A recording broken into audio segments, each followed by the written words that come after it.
오늘은 우리가 이렇게 코로나19 바이러스 감염으로 형성된 이 비대면으로 하나님을 예배하게 되는, 이렇게 된 현실에서 예배의 개념을 혼란스럽게 생각하는 분들, 그런 분들이 참 많은 것 같습니다. 예배가 무엇인지를 잘 알지 못하다 보니 예배의 시간 또는 예배의 장소 이런 것들이 예배의 대상보다도 더 중요하게 여기는 그런 기이한 형상을 우리는 오늘날 경험하고 있습니다. 그래서 다시 한번 예배의 기본적이고 본질적인 내용들을 좀 여러분과 함께 살펴보고자 합니다.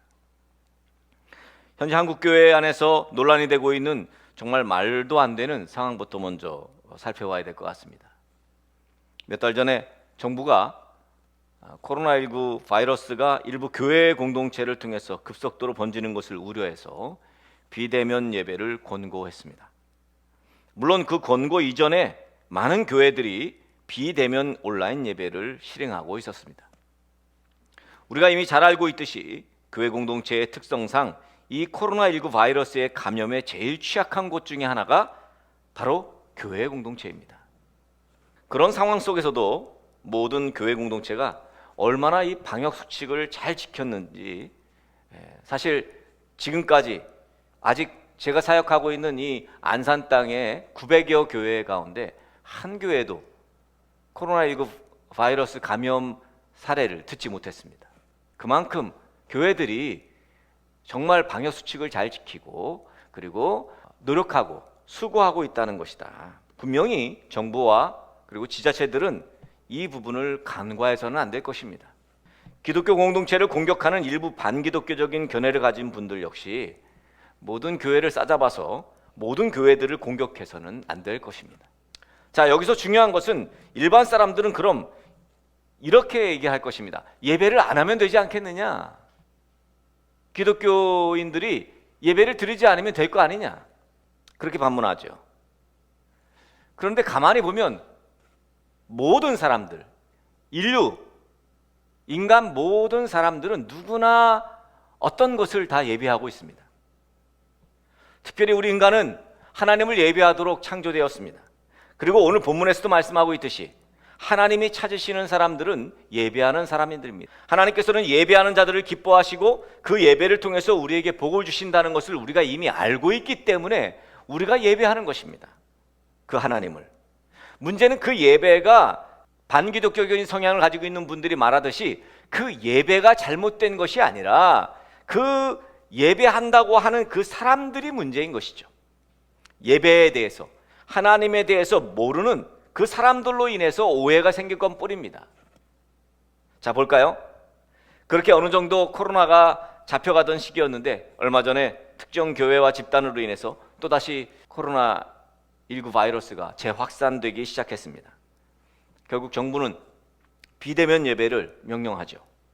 그러자 지금은 교회들이 협력해서 비대면 예배로 잘 전환해서 재확산을 막아야 한다고 하는 그렇게 동참한 교회들이 있는가 하면 어떤 교회와 목회자들은 비대면 예배가 아니라는 거예요.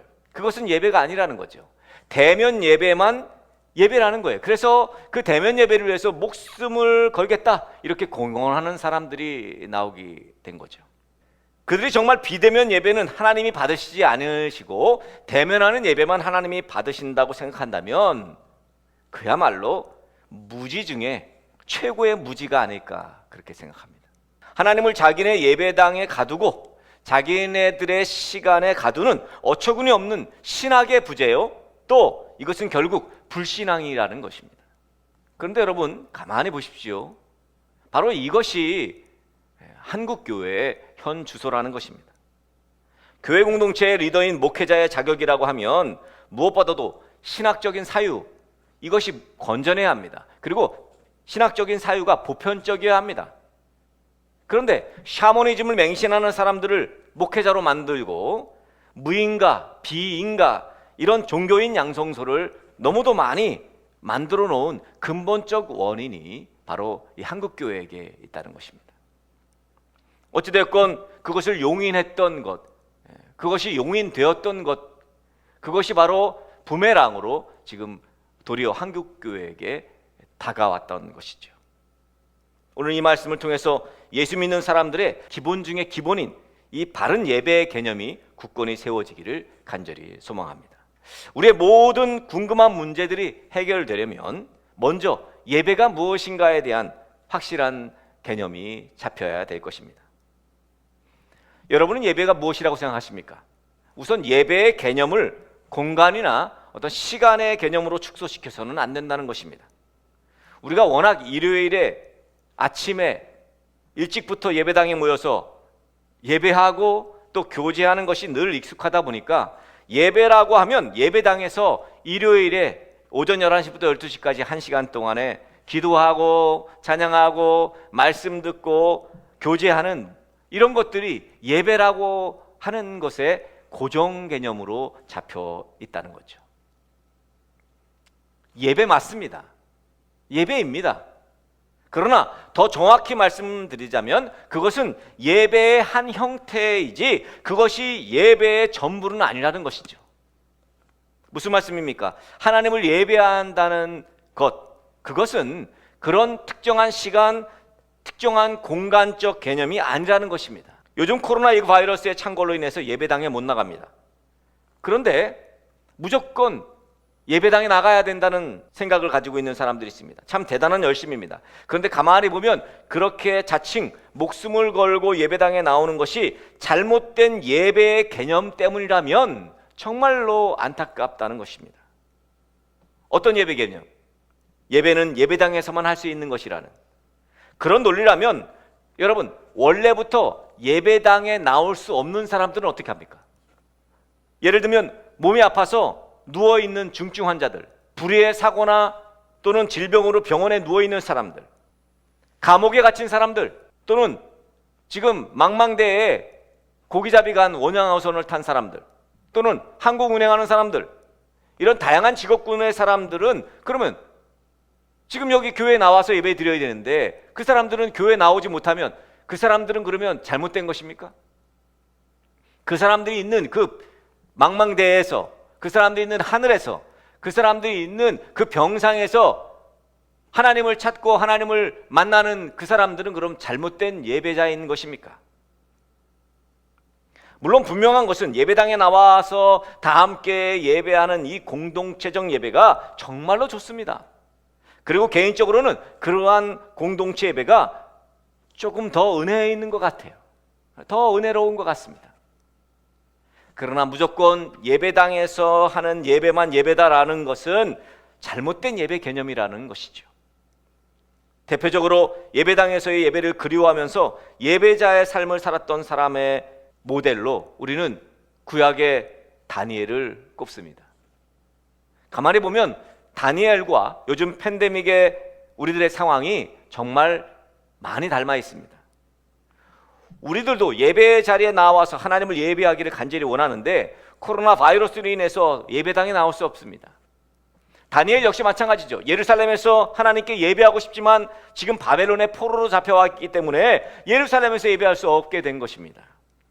그런데 다니엘이 왕이 아닌 다른 것에 무엇이든 구하면 사자밥이 되겠다, 사자밥이 되게 하겠다고 그렇게 왕의 조서에 어인이 찍힌 것을 알면서 늘 그래왔듯이 늘 하던 대로 하루 3번 예루살렘으로 향한 창문을 열고 무릎을 꿇고 하나님께 기도하며 감사했다고 그렇게 다니엘서에 말씀하고 있죠.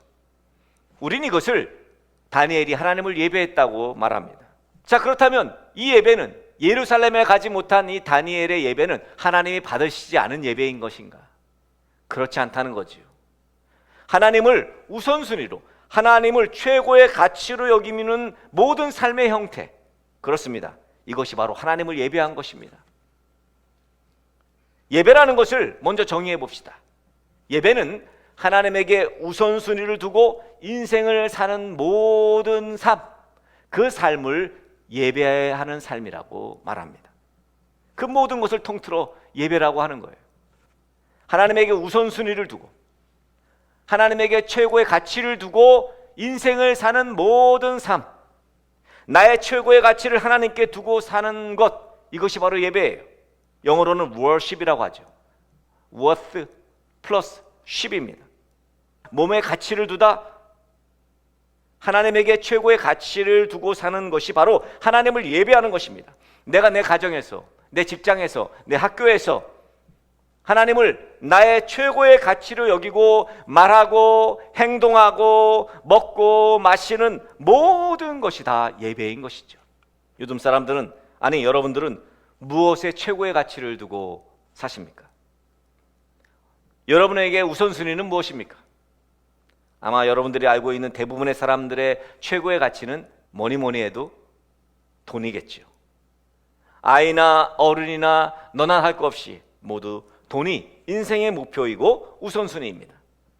공부도 왜 해요? 돈 벌기 위해 하죠. 대학도 왜 갑니까? 돈 잘 벌기 위해 갑니다. 결혼, 돈 잘 버는 사람과 결혼해야 합니다. 직장, 돈 많이 주는 곳에 가야 합니다. 심지어 신앙생활도 돈 많이 벌기 위해 하는 사람도 있습니다. 그렇다면 그 사람은 하나님을 예배하는 것이 아니죠. 결국 돈을 예배하고 있는 것입니다. 우선순위가 돈이니까, 최고의 가치가 돈이니까. 마태복음 6장 24절에 예수님이 말씀하셨습니다. 한 사람이 두 주인을 섬기지 못할 것이니 혹 이를 미워하며 저를 사랑하거나 혹 이를 중히 여기며 저를 경히 여김이라. 너희가 하나님과 재물을 겸하여 섬기지 못하느니라. 예수님께서는 인간들이 돈을 하나님보다 더 그 이상으로 예배할 것을 하셨던 것이죠. 단순하게 물질 만능주의라고 하기엔 심각한 상황입니다. 아마 여러분 모두 잘 알고 계십니다. 복음서를 읽어보면 어떤 부자 청년이 주님을 찾아온 사건을 읽을 수 있습니다. 그 청년은 주님께 이렇게 질문하죠. 내가 무엇을 해야 영생을 얻을 수 있겠습니까? 참 기특한 청년 아닙니까? 요즘 이런 청년들 보기 어렵습니다. 내가 무엇을 해야 영생을 얻을 수 있겠습니까? 사실 영생에 대해 궁금해하는 사람들 별로 없습니다. 주님은 말씀하시죠. 계명을 잘 지켜라. 그런 청년은 뭐라 그래요? 내가 어려서부터 그 계명 다 지켰습니다 말합니다. 이때 주님이 그 청년에게 다가와 말씀하시죠. 내게 오히려 한 가지 부족한 것이 있다. 내게 있는 것을 다 팔아서 가난한 자들에게 주고 너는 나를 따르라. 그리하면 하늘의 보화가 있을 것이다. 청년이 어떻게 했어요? 성경은 기록하기를 재물이 많음으로 근심하며 돌아갔다고 그렇게 기록합니다. 지금 영생을 얻고 싶은 부자 청년은 돈을 포기하지 못해서 결국 영생을 얻지 못한 거예요. 그만큼 인간은 돈을 최고의 가치로 여긴다는 것이죠. 돈을 예배하고 있는 것입니다. 여러분, 하나님의 은혜로 말미암은 믿음이 없다면 우린 절대로 돈을 포기할 수 없습니다. 또 아들이나 딸의 목을 매는 그런 엄마들이 있죠. 그저 금이야 오기야 모든 기준이, 자신의 삶의 기준이, 가정의 기준이 자식에게 맞추죠. 이사를 왜 해요? 그 자식 때문에 이사하는 겁니다. 몸이 그렇게 아픈데 왜 일을 해요? 그 자식 때문이라는 거죠. 부모들이 자신을 희생해가면서 자식을 건사하려고 하는 것이 당연하다 하겠지만 정도가 지나친 경우가 있다는 것입니다. 그것은 자식을 예배하는 거죠. 자식이 우선순위고 자식이 최고의 가치니까요. 하나님을 우선순위로 최고의 가치로 둔다는 것, 즉 이 예배는 결국 우리의 선택과 우리의 판단과 이 모든 기준이 하나님이어야 한다는 것을 의미합니다. 예를 들면 내가 선택하는 직장, 내가 선택하는 배우자, 이 모든 것들의 선택에 있어서 신앙적 배경을 항상 개입시켜야 한다는 것이죠. 우선 선택의 기준을 하나님으로 삼아야 한다는 것입니다. 그렇게 사는 인생이 바로 하나님을 예배하는 인생이라는 것이죠. 여러분이 이 세상에서 최고의 가치를 두고 있는 것이 무엇입니까? 혹시 돈이십니까? 아니면 여자친구? 직장? 남편? 자식들? 하나님에게 최고의 가치를 두는 것이 참된 예배라는 것입니다. 일요일날 교회에 나와 예배 시간에 앉아있는 것만이 예배가 아니라는 거죠. 평소에 우리가 살아가는 모습을 가만히 살펴보십시오. 내가 진짜 하나님을 최고의 가치로 여기고 살고 있는가? 우리들의 모습을 객관적으로 봐야 합니다. 다윗이 왜 그렇게 하나님께 위대한 사람으로 쓰임받았습니까? 다윗이 뭐 그리 대단한 존재라고 죄도 많이 지었어요. 간음죄도 짓고 살인죄도 짓고. 그럼에도 불구하고 다윗은 하나님의 마음에 쏙 드는, 하나님이 사용하시는 위대한 사람이 되었습니다. 그 이유, 어떻게 그렇게 가능했을까요? 하나님을 전심으로 예배하는 예배자였다는 것입니다. 하나님이 다윗의 모든 판단의 기준이요 선택의 기준이었다는 것이죠. 내가 다윗처럼 하나님 마음에 합한 사람인가? 그것을 알려면 내 삶의 판단의 기준이 하나님인가? 내 선택의 기준이 하나님인가? 나의 평소 예배하는 삶을 보면 알 수 있습니다. 대면 예배하는 그때도 굉장히 중요하지만 사실 대면 예배를 마치고 난 이후의 삶의 예배가 더 중요하다는 것이죠. 주일 예배도 참 중요하지만 주일 예배가 마쳐진 이후에 월요일 예배, 화요일 예배, 토요일 예배까지의 모든 예배자로서의 삶의 형태가 그 하나님을 우선순위로 여기면서 최고의 가치로 여기면서 사는 그 삶의 모습이 더 중요하다는 것입니다. 그렇게 일상적인 삶에서 하나님에게 최고의 가치를 두는 삶이 중요한 것이죠. 그런데 안타깝게도 한국교회 성도들은 아주 안 좋은 버릇이 하나 있죠. 바로 그것이 교회에서만 예배하는 것입니다. 학생들은 공부에 대해 가지고 학교에서는 예배할 수 없다는 거예요. 학교에서는 우선순위가 공부고 교회에서만 우선순위가 하나님인 거예요.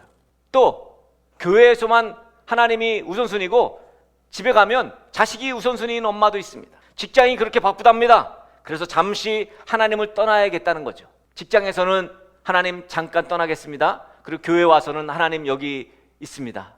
하나님을 최고의 가치로 여기고 주인으로 섬기면서 가정생활하고 하나님을 최고의 가치로 여기고 하나님이 주인된 학교생활, 직장생활, 바로 이것이 하나님을 예배하는 예배자의 삶이라는 것입니다. 내 맘대로 내 뜻대로 하나님이 싫어하든 말든 이런 식의 삶은 예배자의 삶이 아니라는 것이죠. 그러니까 진정한 예배란 가정에서든 병원에서든 직장에서든 군대에서든 학교에서든 어디서든 하나님의 나라를 최고의 가치로 여기고 그 하나님을 우리의 우선순위로 그리고 판단의 기준으로 말하고 행동하고 그 모든 삶을 사는 바로 그것이 정말 최고의 참 예배라는 것이죠. 저는 오늘 여러분들에게 늘 예배라는 것이 우리의 최고의 가치와 그 최고의 가치의 자리에 하나님을 올려놓는 것이라고 말씀을 드렸습니다. 그 무엇보다 하나님이 우선순위가 되는 것 그것 자체가 예배예요. 그래서 나의 판단과 선택이 하나님으로 말미암아야 하는 것이 바로 예배자의 자세인 거죠. 자, 그렇다면 하나님이 우리 삶에 내 선택과 판단의 최고의 가치라면 그 장소가 어디든 그 시간이 언제든 바로 예배하고 있는 것이죠. 비록 영상으로 예배의 순서를 따르고 있지만 비록 그곳이 우리가 주일날 모여 예배하는 예배당이 아니더라도 얼마든지 하나님을 우리의 최고의 가치로 우선순위로 여기고 판단하고 선택할 수 있다는 거죠. 결국 하나님을 예배하는 데에는 장소는 상관이 없다는 것입니다. 역으로 보면 교회에 왔지만 하나님이 최고의 가치가 아니고 우선순위가 아니고 하나님이 주인 되지 않은 지금 예배를 하고 있다면 그것은 예배가 아닌 것입니다. 비록 교회에 있을지라도 예배당에 있을지라도 그곳이 예배당이든 아파서 병원에 있든 회사든 안방이든 상관이 없습니다. 오직 예배의 대상이 하나님이신가, 그 하나님을 우선순위로 최고의 가치로 삶의 판단과 선택의 주인으로 모시고 살고 있는가, 이것이 중요한 것입니다. 우리는 세상과 가장 구별되고 있는 것이 있습니다. 그것이 무엇입니까? 바로 하나님을 예배하는 삶입니다. 주일을 하나님을 예배하는 날로 지키는 것이죠. 또한 주일뿐 아니라 월, 화, 수, 목, 금, 토일 매일매일을 하나님을 최고의 가치로 여기며 사는 예배자의 삶을 사는 것이 바로 일반 사람들과 다른 점입니다. 그래서 그리스도인의 정체성은 바로 예배자예요. 다니엘 예배할 처소가 없었습니다. 게다가 하나님을 예배하면 사자굴에 넣는다는 협박도 받고 있었습니다. 사도 바울은 감옥에 지금 갇혀 있습니다. 예배의 처소로 갈 수가 없는 상황이에요. 다니엘의 상황, 지금 사도 바울의 상황이 참으로 안타깝기 그지없습니다. 웬만한 사람 같으면 말이죠, 뭐라 그래요? 하나님도 다 이해하실 거야. 그러면서 현실과 타협을 하겠죠. 뭐라 그래요? 나도 예배하려고 했어요. 그런데 상황이 안 그래요. 뭐 환경이 그렇지 않아요. 예? 내가 매일매일 내 선택의 기준이, 내 판단의 기준을 하나님에게 하려고 했는데 환경이, 내 상황이 여의치 않아서요. 그렇게 핑계하는 사람들이 있습니다.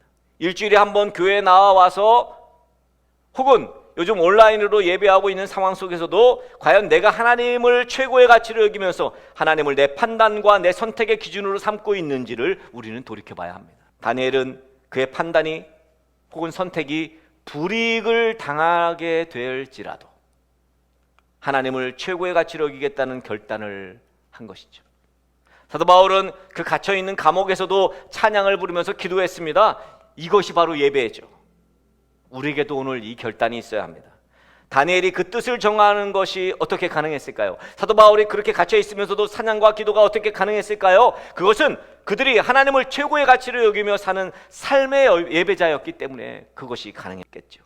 마음으로만 하나님을 예배한 것이 아닙니다. 코로나19 바이러스로 인해서 우리들은 예배의 자리 또는 예루살렘으로 일컫는 예배의 처소에서 예배하지 못하고 있습니다. 그러나 우리의 몸도 그리고 우리의 시간도 또한 악조건 역시도 모두 하나님을 최고의 가치로 두는 삶이어야 한다는 거죠. 로마서 12장 1절에 너희 몸을 하나님이 기뻐하시는 거룩한 산 제물로 드려라. 이것이 영적 예배다. 우리의 몸을 산 제물로 하나님께 드리는 것이 영적 예배라는 것이죠. 일부만 드리는 것이 아니라는 거예요. 전부 드려야 한다는 것입니다. 우리의 삶 전체를 하나님께 드려야 한다는 것이죠. 영이신 하나님이기 때문에 영으로 예배해야 한다는 것입니다. 오늘 본문에서 말씀하셨듯이 영과 진리로 예배해야 한다는 거죠. 인간적인 생각 또는 인간적인 판단이나 이 선택, 자꾸 오직 예루살렘에서만 예배할 수 있다고, 오직 예배당에서만 대면하는 예배를 해야 하나님이 받으신다고 하는 정말 비본질적인 것을 본질로 생각하고 있는 이 우매함을 우리는 깨달아야 합니다. 그러나 하나님은 영이시기에, 어디든 계신 분이시기에, 그곳이 비록 예배당이 아닐지라도 무조건 하나님이 계신 그곳에서 하나님을 최고의 가치로 여기는 사람들이 말하고 행동하고 먹고 마시는 모든 그 삶을 바로 하나님은 예배라고 칭해 주신다는 것이죠. 여러분, 우리는 착각을 해서는 안 됩니다. 예배당에 왔다 갔다 하는 것을 예수 믿는 것으로, 열의 하나를 헌금하는 것을 예수 믿는 것으로, 찬송가 부르고 주기도문하는 것을 예배하는 것으로 착각해서는 안 됩니다. 진짜 참 예배는 영과 진리로 매일매일 내 판단, 내 선택을 내 안에 계신 예수님, 내 안에 계신 주인, 그 예수님의 영, 그 주인의 판단, 그분의 선택으로 말하고 행동하는 것이 진짜 참 예배라는 것을 꼭 기억하셔야 합니다. 환경, 장소, 시간의 문제가 아니라는 거죠. 심지어는 여러분, 목사가 없어도 예배할 수 있습니다. 그 어떤 환경이 하나님을 예배할 수 없게 만드는 것이 아니라는 것입니다. 믿음으로 우리의 삶의 최고의 가치와 우선순위를 살아계신 하나님에게 두고 그분의 판단과 그분의 선택에 따라서 사는 것이 참된 예배자라는 것을 명심하시기 바랍니다. 부디 예배자로 사시면서 이 세상 속에서 타협하는 신앙인이 아니라 오직 하나님만 섬기기로 결단한 다니엘처럼 구별된 그리스도인들이 다 되시기를 살아계신 예수 그리스도의 이름으로 간절히 축복하며 축원합니다.